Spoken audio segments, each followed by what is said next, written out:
All right, this topic is waves, or this unit. We are talking about waves.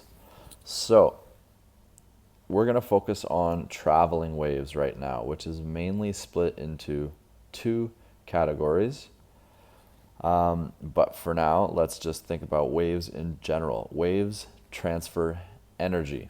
We've learned a lot about energy. We've talked about thermal energy, kinetic energy. Waves transfer energy. What's weird about waves is they can transfer information without net motion. What is net motion? It means that, sure, although the waves or the particles might be moving, overall they're not moving. All that means is that if a particle was moving in a wave pattern, it might move down, but then it might move back and return to its spot. If it repeats that cycle over and over, and the particle beside it also repeats that motion over and over and over, technically the net motion of the medium, which is just like the material or the substance. For example, sound travels through air, right? The medium could be air. There is no net motion, even though you're transferring energy. So that is kind of interesting. They involve vibrations or some sort of oscillation. Oscillations are just sort of cycles that repeat each other. So don't be too intimidated by that word, oscillations. You can just think about that as a cycle or a wave, right? You know that waves are kind of repetitive. The two types we're going to study, are transverse and longitudinal waves. Very easy to remember because they are pretty much just opposites of each other. Transverse, longitudinal. You're going to want to take note of these two types of waves. Let's start with transverse waves. In a transverse wave, the oscillations are perpendicular to the direction of energy transfer. Well, something easy to remember is that waves generally, in this course, we're going to be talking about energy transfer being left to right. So you could just imagine right across your page, like this arrow is showing. That is the direction of the energy transfer. But notice that the oscillations are perpendicular. Remember, perpendicular means like it would make a 90-degree angle. So the oscillations in this case are up and down. If you look at this GIF below, these are, this is a molecular level. If you could see the molecules traveling in a transverse waves, focus your eye on one specific particle. I'm just going to track my eye onto one specific particle. That particle is not moving to the left or to the right. It is only moving up and down. These are transverse waves. That's a better image. If you want to focus your eyes on one particle, you'll notice that there is actually no movement of particles to the right or left. This is a funny version of it, but you can see that no person is actually changing their spot.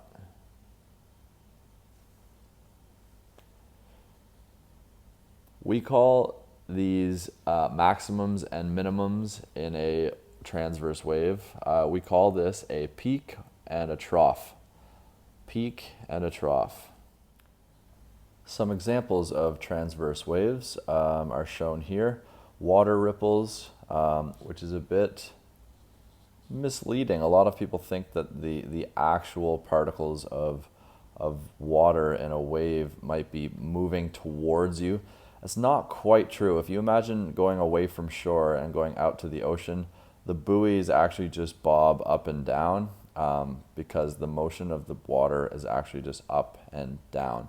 The reason waves crash forward is sort of another explanation that has to do with the friction underneath. But for the most part, you can just think of waves, think of just sitting in the water, floating in the middle of the ocean. You'd be just bobbing up and down with the current. So water, waves in water is a good example. Light, we'll talk more about light in the coming days.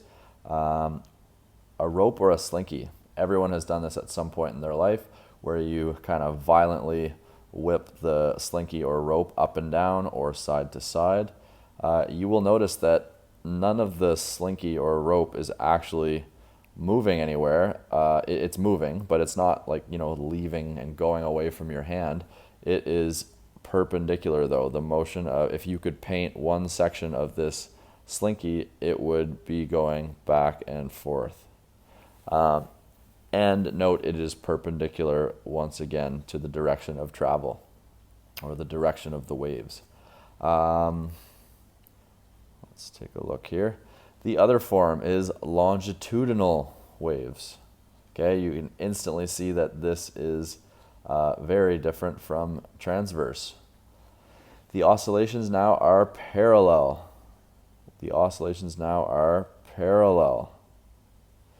Right? They're going parallel to the direction of energy transfer. So the oscillation is this way, the direction of energy transfer is this way. What's an example of this?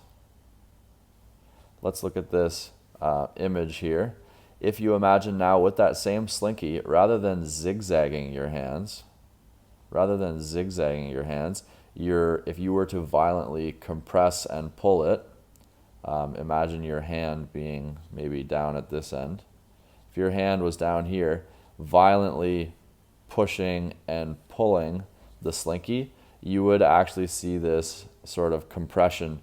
It would actually travel down the slinky. So it's a combination of compressions and it's called rarefaction. It's almost like compressions and expansions traveling down the slinky. Once again, if you look at the moving GIF, focus your eye on one particle, you can see that there's a lot of molecular collisions going on there within the medium. For example, air. Those molecules are bouncing back and forth, and they're sending almost like pulses of energy. Some examples of that, the most classic is sound. When you make a noise, it actually compresses the air, just like this GIF, and it sends the sound at a certain frequency through the air.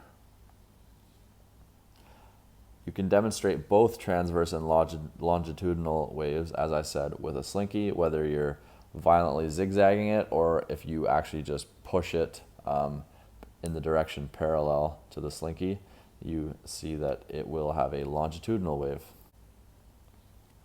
All right, now for some actual quantities, some wave measurements. What do you think we can measure? Pause the video and maybe ask yourself, what could we measure? How could two waves be different, even if they were the same substance and the same type? What could I measure? Could one be taller, faster, etc., etc.?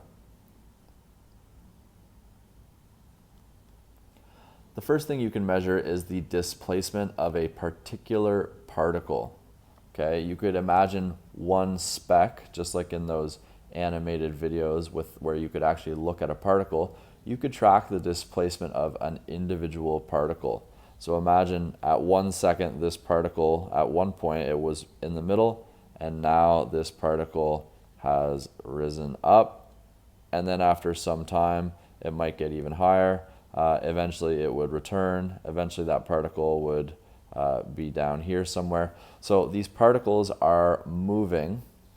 And remember, over time, there's zero displacement. That's why we kind of say there's no net motion, because overall, the displacement will always be zero eventually. But when we talk about the displacement, we're referring to how far away it is sort of from its middle position or its average. This line in the middle is clearly going to be the average position, right? This line in the middle is clearly going to be the average for a particle that is stretching from here to here constantly. So the average is right in the middle. That we can describe the displacement, right? If it was 2 centimeters, it would be up here, and maybe negative 2 centimeters, it maybe means it's down here somewhere at that particular time. You can see the size of these arrows referring to the displacement at that moment as well. Amplitude. What about amplitude? Maybe you've heard this term before. This is a common term when describing anything that's in a wave. Also, trigonometric functions like sine and cos when we graph them. This is the maximum displacement from the mean position. You could actually also say it's the minimum displacement, because when we're talking about amplitude, first of all, we're just talking about the size of it. So we actually say that it is a magnitude. It is not a vector. We actually just want to know how big the amplitude is. We don't care if it's negative. That means this is also the amplitude. You could measure that distance. That is the same thing. So it actually does not matter whether you're measuring from the average point to the peak or the average point to the trough. Either way, you will get the amplitude. Period. This is another thing that we can measure. We would just think of it as a time period, just like you might have, period 5 is physics class. That is a period of time. So it is measured in seconds generally, but we know we could have milliseconds, microseconds, etc., which you should be able to convert from if you were forced to. So period is the time taken for one complete cycle. It's also the time it takes for a complete wave to pass a specific point. So if you imagine standing looking down at a slinky, one full wave eventually would pass a specific point on the ground. You could almost mark it if you had tape or something to mark it. The idea being that one full cycle has completed, meaning if a particle started here and it traveled down and then up and then back to where it started, it's ready to restart another cycle. That is one full cycle. We would call that one period. So maybe this wave takes 3 seconds to complete, or maybe it's very fast and it takes like 2 milliseconds to complete one cycle. So period's easy, it's just measured in time. Frequency has a very interesting relationship with period or time. The frequency is the number of cycles in 1 second. So we actually measure it in per seconds, which is also called the unit is called hertz. It sounds like it's plural because hertz with a Z at the end sounds plural, but you technically could have 1 hertz. When we're dealing with other numbers, it sounds nicer, like 50 hertz, but you could also say 50 seconds to the negative 1, or you could think about it as cycles per second. Notice that per second, if you imagine writing it in the other way, it's almost like saying per second. So you could think cycles per second. That is a really good way to think about it, cycles per second. So all it is how many cycles will you have if you had a stopwatch and timed it, how many waves would pass, how many cycles would happen. 1 cycle? Okay, well then that's easy. It's just 1 cycle every second. But what if 40 cycles could happen in 1 second, or in this case, 50, right? That's fairly high frequency. 50 cycles per second. Every second, that cycle will repeat 50 times. Wavelength, almost done here, is 2 more. Wavelength, we're actually just thinking about the size or the length of the wave. This one's easy because we're just kind of measuring the length of 1 full cycle. What's the length of 1 full cycle? Easy. I would measure from peak to peak and you're done. So depending on the graphs we'll be given in the future in this course, if this had a measurement down here, like 5 centimeters and 10 centimeters, well, that is clearly measurable. I've gone from 5 to 10 for 1 full wavelength. So this wavelength with the symbol lambda, it's a bit of a tricky one. 5 centimeters would be the wavelength, because it took 5 centimeters for one wave to complete its cycle. Wavelength. It's basically the measurement or the distance or the displacement version of period. Rather than the time of one full cycle, though, we're looking at the distance.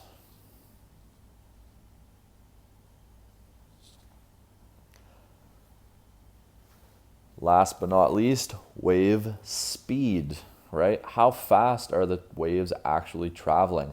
This one I think is the most intuitive because of our prior knowledge. How fast is the wave actually traveling? If you could actually follow the wave and, take a reading with a speed radar gun, you would actually have this peak traveling, right? Imagine this image was moving, or imagine a slinky. You would see the top ripple, the peak. You would see the peak literally moving across the grass or whatever you were shaking your slinky on, right? And not to forget here, each peak would be traveling the same speed. We know that speed is distance over time, so the standard unit for that is meters per second. Whoops. All right. The connection between period and frequency. Frequency is like saying, think about English class. What does frequency mean? Right? How frequently do you have a meal? How frequently do you exercise? It just means how often, really. So let's remember that. Frequency is how often, so it's like saying how many cycles per second. Does it make sense that frequency is simply 1 over time period? It does.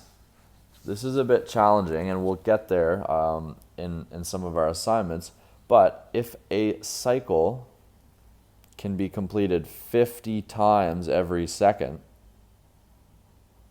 right? Remember, 50 hertz meant 50 cycles per second. If something is completed 50 times every second, well, how many cycles, how long would be the time of one cycle? That's what I'm trying to say. If there are 50 cycles in 1 second, that means that one cycle is actually very, very fast, right? Let's even erase this and make it really simple. 50 cycles in 1 second. That is very quick, or it sounds very frequent, right? It's very high frequency. 50 cycles per second. Okay, well, T, or period, we said was, how long does it take for one cycle? Oh boy, well, if 50 cycles takes 1 second, one cycle is literally going to be a 50th of that time. So it's almost like dividing by 50. It would take 1/50th of a second to complete a cycle. This conversion is given by these two equations. They're very easy to use. It's basically nice and easy because we can calculate them just by inverting them. And what I mean by that is a frequency of 50 is going to be a period of 1 over 50. That means any fractional number you get, any fraction, you can just flip them. They are inverses, which is a bit confusing, but if you talk it out, it's not that difficult, right? 50 cycles in 1 second. So the time for just one of these cycles would be extremely fast. If I converted that to a decimal number, you'd see that that is a very short amount of time to complete one cycle. Therefore, it can actually complete 50 cycles in a second.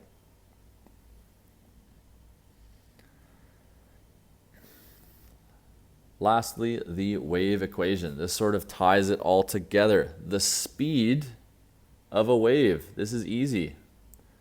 Speed, we know, is distance over time. Speed is distance over time. Well, what do we have for distance of a wave? How much distance is the wave actually covering, right?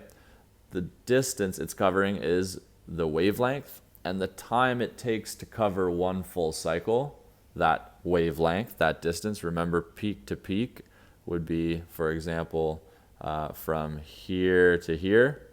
We're just saying how much distance is covered and how long did it take. That's easy. Wavelength, time, and we have speed. I challenge you to figure out why this is included there. Okay, maybe pause and ask yourself if it's wavelength divided by time, how can I also just rewrite that as frequency times wavelength? Pause that video and give yourself a challenge if you'd like. All right, it's easy because we said that speed, the wave speed, is equal to wavelength over time. We know that period is the same thing as the inverse of frequency. Go back a few slides if you forget that. Okay, we know that time, or period and frequency are just inverses. So I can actually sub that out and put in the inverse of frequency, and you will see that when I divide by a fraction, it's like multiplying by the reciprocal. That is like a bit of a math fractions lesson there. But remember, something divided by a fraction is like multiplying by the reciprocal. Just like in math class, if you had to do something like this, our rule is that we turn this into a multiplication by the reciprocal. The other good way to remember that is that dividing by a half is like multiplying by 2. You can confirm that on your calculator. Half and 2 being reciprocals. So I'm going to go back to this, and this one's a bit more tidy than my freehand. All right, so this is simply combining equations that we already know. This is combining our other equations we know. I will provide these equations for you. Try these examples. See if you can use those equations that we've introduced. There's only 2 or 3 small equations, much easier than some of the other stuff we have studied. Try these problems. Pause the video because answers are coming soon. I encourage you to try them without looking at the answers right away.